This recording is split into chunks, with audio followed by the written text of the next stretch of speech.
Hello everyone, Lily here, and in this video, I'm going to walk you through how to turn off location on Snapchat. So let's get started right away. First of all, let's open up our Snapchat app over here and let me show you my location or Snap Map.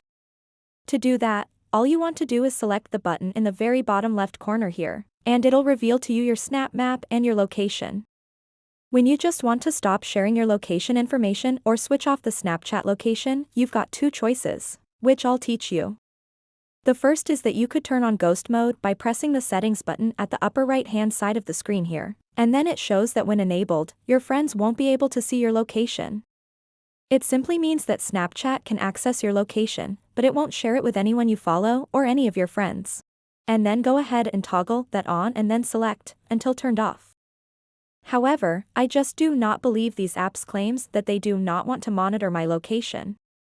So now let's simply exit out of the app. And then go into your settings and scroll down until you get to apps and then select that. Then tap on the search bar up top and then search for Snapchat, and then select that, and then when you're on this page, select permissions, and then select location, and then select deny. And that's how you properly and simply turn off your location on Snapchat, so now it has no access to your location in any case. Please let us know if you have any questions in the comments section below, and don't forget to subscribe.